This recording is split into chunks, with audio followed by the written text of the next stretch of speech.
हम अक्सर सोचते हैं ना कि हमारा दिमाग हमें खुश रखने के लिए या हमें सक्सेसफुल बनाने के लिए डिज़ाइन किया गया है। हाँ, आमतौर पर लोग यही मानते हैं। पर सच्चाई देखी जाए तो हमारा दिमाग हमारी खुशी का नहीं बल्कि हमारे सर्वाइवल का ध्यान रखता है। मतलब हम बाहर तो दूसरों का हौसला बढ़ाने में पूरी जान लगा देते हैं। वही तो। किसी दोस्त को परेशानी हो तो उसके सबसे बड़ी चीयर लीडर बन जाते हैं, लेकिन जब बात खुद की आती है ना, तो हम अचानक से खुद के सबसे कठोर, सबसे गुस्से वाले क्रिटिक बन जाते हैं। आज की चर्चा इसी अजीब आदत के बारे में है। बिल्कुल। तो आज के इस डीप डाइव में हमारा फोकस मेल रॉबिन्स की किताब द हाई फाइव हैबिट के स्रोत पर आधारित है।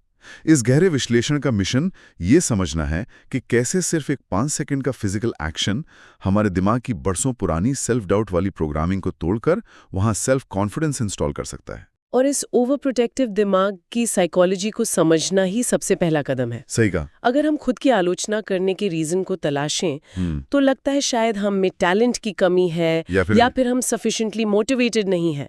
लेकिन बायोलॉजी और न्यूरोसाइंस कुछ और ही कहानी बताते हैं। अच्छा, कैसे? जैसे शुरुआत में बात हुई ना, दिमाग का प्राइमरी काम सर्वाइवल है। अच्छा। अगर हम हजारों साल पीछे जाएं, जब इंसान गुफाओं में रहता था, तो उस वक्त कंफर्ट जोन से बाहर निकलने का मतलब था किसी खतरनाक जानवर का शिकार बन जाना। वो मतलब सीधा लाइफ और डेथ का सवाल था। एग्जैक्टली। वाह। जो लोग नए एक्सपेरिमेंट करते थे वो अक्सर मरे जाते थे, और जो लोग डर कर अपनी गुफा में बैठे रहते थे वो जिंदा बचते थे। अच्छा। तो हमारा दिमाग आज भी उसी केवमैन सॉफ्टवेयर पर चल रहा है। इसका मतलब ये हुआ कि दिमाग के लिए आज भी किसी नए बिजनेस का आइडिया पिच करना या फिर पब्लिक स्पीकिंग के लिए स्टेज पर जाना, ये सब किसी शेर के सामने जाने के बराबर है। सही पकड़ा।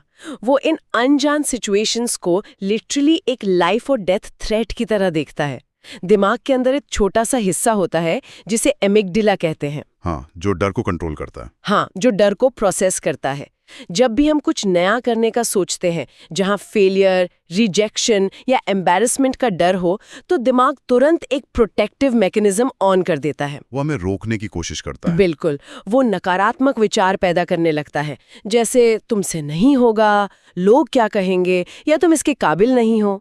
दिमाग का सिंपल सा लॉजिक ये है कि अगर वो ऐसे ख्याल पैदा करके हमें डरा देगा तो हम वो नया काम करेंगे ही नहीं। और जब काम करेंगे ही नहीं तो फेलियर का खतरा भी नहीं होगा। वही, यानी हम फिजिकली सेफ रहेंगे।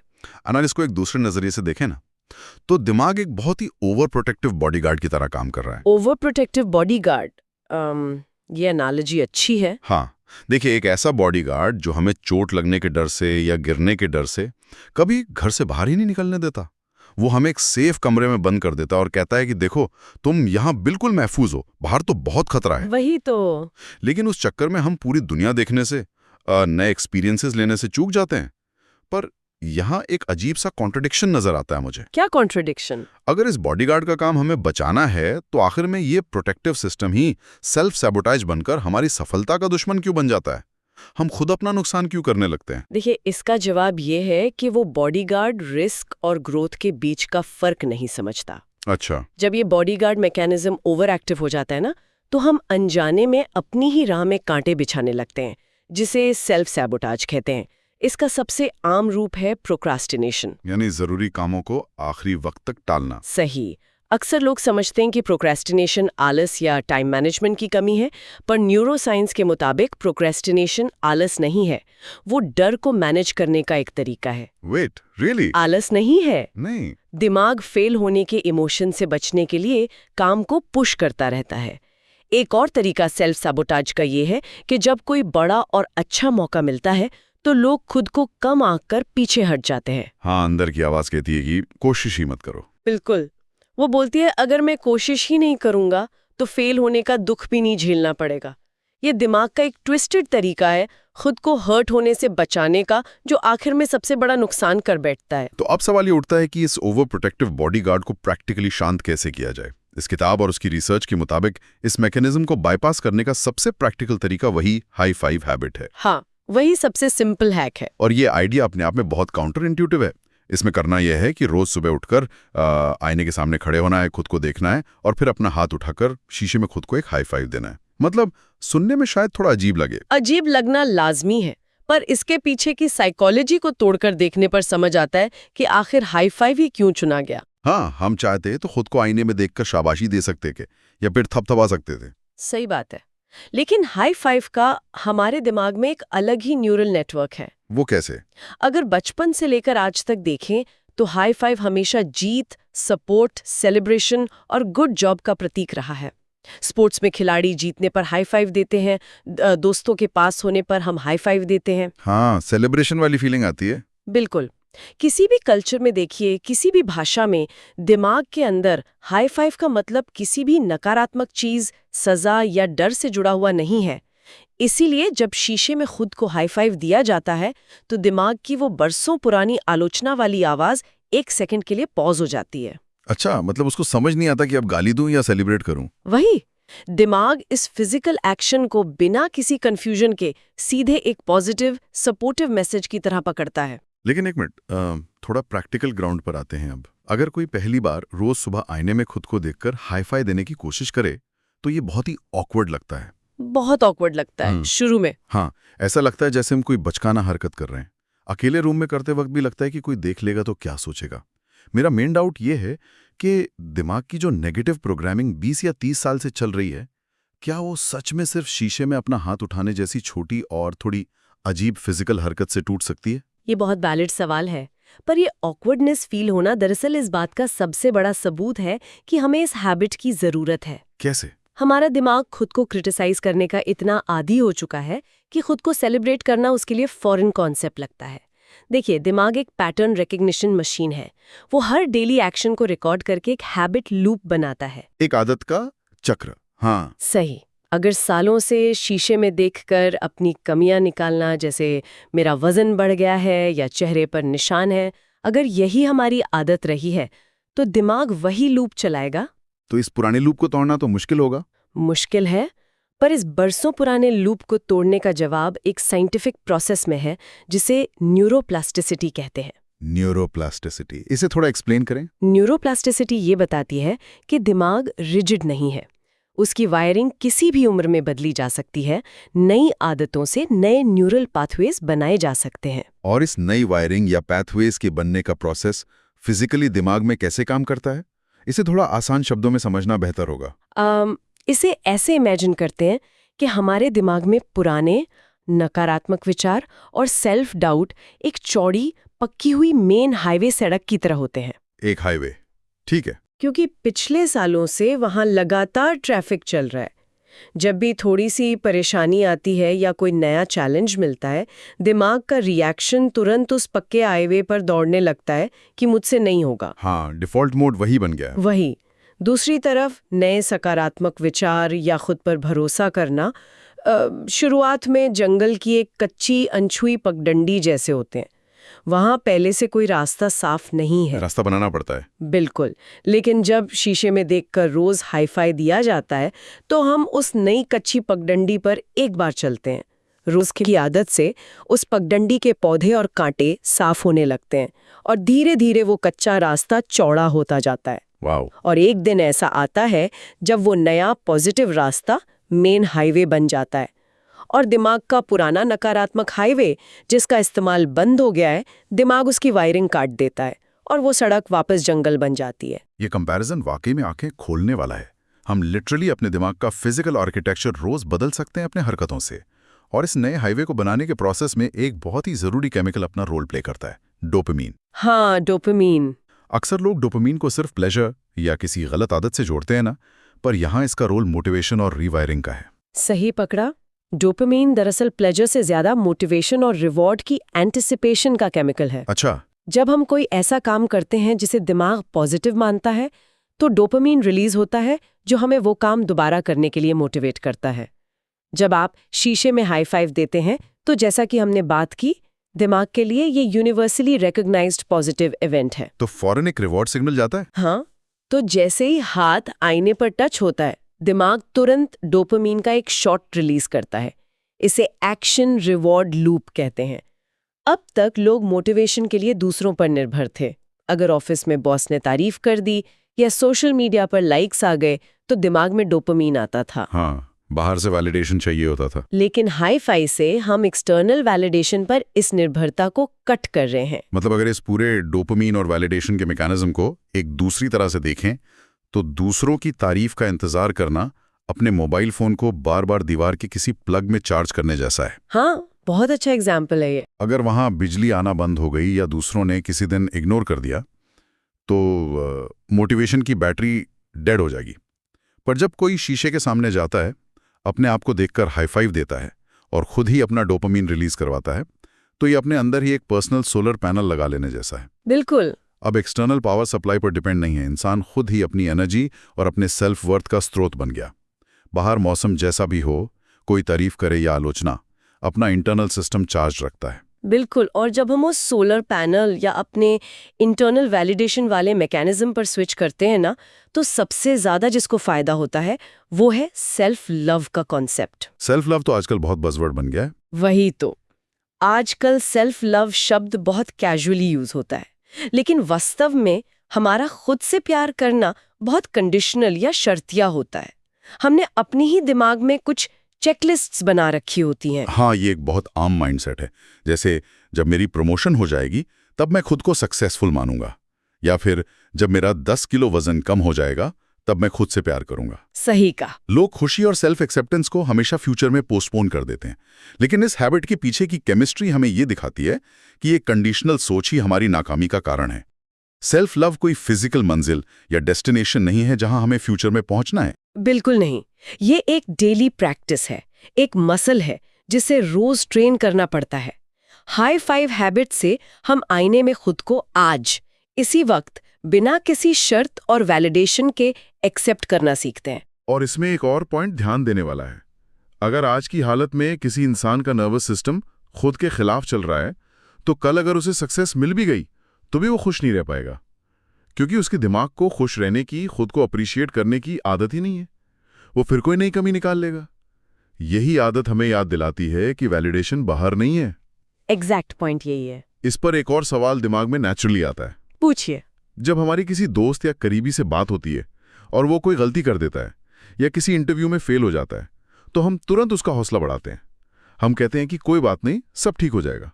हम उसके पास बैठकर उसकी आलोचना नहीं करते। हाँ, हम सपोर्ट करते हैं। पर जैसे ही खुद की बारी आती है, हम आईना देखकर खुद को सबसे भद्दे शब्द बोलते हैं। हम इतने कठोर डबल स्टैंडर्ड आखिर क्यों मेंटेन रखते हैं? जो कंपैशन हम दूसरों के लिए फ्रीली अवेलेबल रखते हैं, वो खुद को क्यों नहीं दे पाते? ये हाई फाइव की डेली आदत दरअसल इसलिए भी जरूरी है क्योंकि ये हमें खुद का सबसे अच्छा दोस्त बनाना सिखाती है। वही खुद का दोस्त बनने का सीधा मतलब है अपने आप को वही ग्रेस देना, वही सिंपैथी देना जो हम उन लोगों को देते हैं जिन्हें हम प्यार करते हैं। और ये ट्रांजिशन सिर्फ बातों से नहीं होता, इसके लिए प्रैक्टिकली एक्शन लेना पड़ता है। एक्शन प्लान, ठीक है। अगर हम इस बुक में दिए गए एक्शन प्लान पर गौर करें तो ये समझना आसान हो जाता है कि इस थियोरेटिकल न्यूरोप्लास्टिसिटी को रोजमर्रा की जिंदगी में उतारना कैसे है। इसे 4 क्लियर स्टेप्स में तोड़ा जा सकता है, जो पहली बार में किसी को भी करना आसान होगा। भी समझते हैं। स्टेप 1 में सिर्फ आईने के सामने जाना है, पर इसमें भी एक कैच है, राइट? हाँ, स्टेप 1 है रोज सुबह बिना मिस किए आईने के पास जाना। पर पॉइंट ये है कि इस स्टेप को तब करना ज्यादा जरूरी है जब आपका बिल्कुल मन ना हो। अच्छा, मतलब जब थकान हो। हाँ, चाहे रात भर नींद ना आई हो, थकान हो या किसी आने वाले इवेंट का डर हो, उस वक्त आईने के सामने खड़े होना है। फिर आता है स्टेप 2, खुद को ध्यान से देखना। सिर्फ ऊपर ऊपर से नजर डालना नहीं, बल्कि अपनी आंखों में देखकर नोटिस करना, उस इंसान की मेहनत को महसूस करना जो इतने चैलेंजेस के बावजूद हर दिन उठ रहा है और आगे बढ़ने की कोशिश कर रहा है। ये डीप है। और फिर स्टेप 3 आता है जहां मुस्कुराना है, चाहे मूड कितना भी खराब हो। यहां नकली स्माइल या फेक स्माइल का कॉन्सेप्ट बहुत इंटरेस्टिंग है। आमतौर पर लोग पूछेंगे कि अगर मैं अंदर से दुखी हूं तो मैं फेक स्माइल करके खुद से झूठ क्यों बोलूं? यहाँ फिजियोलॉजी हमारी साइकोलॉजी को हैक करती है। वो कैसे? दिमाग और फेशियल मसल्स के बीच एक 2-वे कम्युनिकेशन चैनल होता है, जिसे फेशियल फीडबैक हाइपोथेसिस कहते हैं। दिमाग कहता है कि मैं खुश हूं इसलिए फेस स्माइल करता है, लेकिन इसका उल्टा भी उतना ही सच है। अच्छा, उल्टा भी काम करता है? बिल्कुल। जब हम इंटेंशन के साथ मुस्कुराते हैं, चाहे नकली ही सही, हमारे गालों और आंखों के आसपास की मांसपेशियां दिमाग को सिग्नल्स भेजती हैं। दिमाग रियल और फेक स्माइल की उस मस्कुलर कंट्रैक्शन में फर्क नहीं कर पाता। तो फेक स्माइल को भी रियल मान लेता है। हाँ, वो उन सिग्नल्स को पढ़कर डोपामीन और सेरोटोनिन, जो मूड इन्हांसर हैं, रिलीज करना शुरू कर देता है। यानी फिजिकल एक्शन से केमिकल रिएक्शन ट्रिगर हो जाता है। उसके बाद आता है आखिरी और चौथा स्टेप, अपना हाथ उठाना, शीशे में अपने आप को 5 से 10 सेकंड तक पूरी तरह ध्यान से देखना और अपने रिफ्लेक्शन को हाई फाइव देना। और उस दौरान अंदर ही अंदर ये सोचना कि चाहे कुछ भी हो जाए, मैं तुम्हारे साथ हूं। अगर इन स्टेप्स को रियल लाइफ सिचुएशंस में अप्लाई किया जाए तो बदलाव सच में प्रैक्टिकली दिखता कैसा है? इन कॉन्सेप्ट्स को समझने के लिए कुछ लोगों के एक्सपीरियंसेस देखना बहुत जरूरी है। बिल्कुल। जैसे एक कहानी में बात होती है एक लड़की की जिसका कॉन्फिडेंस बिल्कुल खत्म हो चुका था। उसकी आदत थी कि वो हमेशा खुद को दूसरों से कंपेयर करती थी। हाँ, ये केस स्टडी बहुत पावरफुल है। सोशल मीडिया पर लोगों को देखकर उसे लगता था कि वो ना तो सुंदर है ना काबिल है। जब भी वो आईने के सामने जाती तो उसकी आंखें नेचुरली अपनी कमियों पर फोकस करती थीं, जैसे वजन या दाग धब्बों पर। वो शीशा उसका सबसे बड़ा दुश्मन लगता था। और जब उस लड़की ने ये हाई फाइव हैबिट शुरू की तो फर्स्ट डे पर उसने भी यही रिपोर्ट किया कि ये सबसे अजीब और फेक काम था जो उसने जिंदगी में किया था। लेकिन उसने डिसाइड किया कि वो इस एक्शन लूप को तोड़ेगी नहीं। 7 दिन तक उसने हर रोज ये किया। फिर क्या रिजल्ट आया? तीसरे और चौथे दिन के बाद आईने में देखते वक्त उसके अंदर की वो आवाज शांत होने लगी जो उसकी आलोचना करती थी। हाई फाइव देते वक्त उसका दिमाग उसे गाली नहीं दे पा रहा था क्योंकि एक्शन और थॉट मैच नहीं कर रहे थे। धीरे धीरे वो खुद को एक्सेप्ट करने लगी। उसका वैलिडेशन दूसरों से हटकर खुद पर आ गया। वाओ, सिर्फ कुछ दिनों में? एक और एक्सपीरियंस एक लड़के का है जिसे एक्सट्रीम प्रोक्रेस्टिनेशन की आदत थी। वो नए स्टार्टअप आइडियाज पर काम शुरू तो करता, लेकिन फेल होने के डर से उन्हें बीच में ही छोड़ देता था। उसके केस में भी वही ओवर प्रोटेक्टिव बॉडीगार्ड उसको रोक रहा था, है ना? जब तक वो काम टालता था वो मेंटली सेफ फील करता था, लेकिन लगातार खुद को आईने में चीयरलीड करने से, हाई फाइव देने से उसकी दिमाग की डिफॉल्ट सेटिंग बदल गई। सही कहा। वो अंदर की नेगेटिव आवाज जो हमेशा कहती थी तुमसे नहीं होगा, रिस्क मत लो, वो ट्रांसफॉर्म होकर बोलने लगी ट्राई तो करके देखो, तुम इसे हैंडल कर लोगे। और उसने फाइनल एक्शन लेना शुरू कर दिया। इन दोनों एक्सपीरियंसेस में फिजिकल एक्शन ने दिमाग के सॉफ्टवेयर को अपडेट कर दिया। और किसी के लिए भी इस सॉफ्टवेयर अपडेट को आसान बनाने के लिए एक स्ट्रक्चर्ड 7-डे एक्शन प्लान बहुत काम आता है, जिसे एक पर्सनल चैलेंज की तरह लिया जा सकता है। तो इस 7 दिन के प्लान को तोड़कर समझते हैं। डे 1 से शुरू करते हैं। डे 1 पर फोकस सिर्फ एक्शन पर है। सुबह आईने के पास जाकर हाई फाइव देना है। इस दिन कोई मैजिकल फीलिंग नहीं आएगी और आनी भी नहीं चाहिए। ये सिर्फ नए हाईवे की ग्राउंड ब्रेकिंग सेरेमनी है। सिर्फ आदत शुरू करनी है बस। हाँ, डे 2 पर हाथ उठाने के साथ उसमें एक हल्की सी, चाहे नकली ही सही, स्माइल जोड़ देनी है, जैसा हमने फेशियल मसल्स के बारे में समझा। डे 3 पर अपने हाथ उठाते वक्त कॉन्शियसली एक पॉजिटिव लफ्ज या लाइन बोलनी है, जैसे मैं कैपेबल हूं या आज मैं हैंडल कर लूंगा। तो धीरे धीरे एलिमेंट्स ऐड कर रहे हैं। एग्जैक्टली। डे 4 पर आईने में खुद को डीपली देखकर अपनी किसी एक असली ताकत यानी स्ट्रेंथ को पहचानना और उसे एक्नॉलेज करना है। और यहाँ से लेवल और डीप हो जाता है। डे 5 पर हाई फाई देते वक्त खुद को किसी फ्यूचर लक्ष्य में सक्सेसफुल इमेजिन करना है।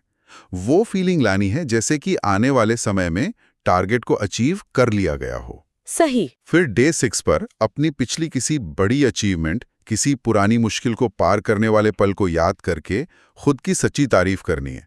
ये रिमाइंड करवाना है कि पहले भी मुश्किलों का सामना किया है। और फाइनल डे 7 पर पूरे सेल्फ बिलीफ, कॉन्फिडेंस और पॉजिटिव एनर्जी के साथ आईने में उस इंसान को हाई फाई देना है और मनी मन ये कंफर्म करना है कि मैं अपने रास्ते खुद चुन सकता हूं और अपनी जिंदगी को बेहतर बना सकता हूं। इन 7 दिनों में और इस पूरी प्रैक्टिस में एक बात जिसे क्लियर करना जरूरी है, वो ये है कि यहाँ परफेक्शन ढूंढने की जरूरत नहीं है। हाई फाई का एंगल कैसा है या मुस्कुराहट कितनी अच्छी लग रही है, ये सब मैटर नहीं करता। दिमाग विजुअल्स को ऐसे नहीं देखता। हाँ, दिमाग एस्थेटिक्स नहीं पढ़ता। यहाँ गेम सिर्फ कंसिस्टेंसी का है।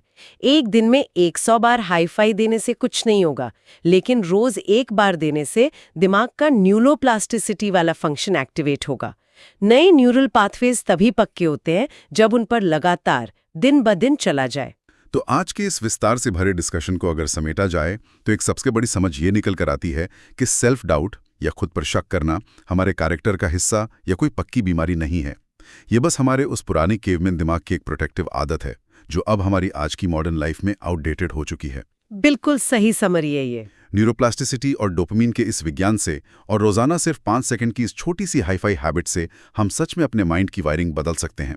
एक ओवर प्रोटेक्टिव दुश्मन से अपना सबसे बड़ा सपोर्टर बनने का सफर सिर्फ उन छोटे डेली एक्शंस पर निर्भर करता है जो हम अकेले में अपने साथ करते हैं। सही दिशा में उठाया गया सबसे छोटा कदम भी लंबा सफर तय करवा सकता है। दिमाग हमें बचा तो सकता है, पर जिंदगी को खोलकर जीने के लिए रीप्रोग्राम हमें खुद करना होगा। बहुत बढ़िया। और यहाँ से जाते जाते एक नया और थोड़ा प्रोवोकेटिव विचार दिमाग में आता है सब पर। कैसा विचार? अगर रोज सुबह सिर्फ 5 सेकंड का एक सकारात्मक फिजिकल एक्शन हमारे दिमाग के न्यूरल पाथवेज और डोपामिन सिस्टम को इतनी गहराई से पॉजिटिव दिशा में बदल सकता है, तो कभी इस बारे में सोचिए कि दिन भर अनजाने में किए गए छोटे छोटे नकारात्मक फिजिकल एक्शंस हमारा कितना नुकसान कर रहे होंगे। ओह वाओ, ये तो बहुत इंटरेस्टिंग पॉइंट है। जैसे ऑफिस में घंटों कुर्सी पर बिल्कुल झुककर और सिकुड़े हुए बैठना, कॉन्फिडेंस की कमी में शीशे के सामने से गुजरते वक्त नजरें चुरा लेना या बात करते वक्त जमीन की तरफ देखना, ये सब एक्शंस बिना ध्यान दिए पूरे दिन होते रहते हैं। वही हमारी बॉडी लैंग्वेज। हाँ, क्या किसी की ये बॉडी लैंग्वेज बिना एक भी शब्द बोले उसके दिमाग को लगातार डर और सेल्फ डाउट की प्रोग्रामिंग तो नहीं दे रही? अगर शीशे में एक हाथ उठाना हौसला दे सकता है, तो क्या पूरे दिन झुके हुए रहने का फिजिकल एक्शन वही कठोर अंपायर नहीं है जो खामोशी से अंदर ही अंदर खुद की हार तय कर रहा है? ये जरूर सोचिए। इस चर्चा में जुड़ने के लिए बहुत शुक्रिया।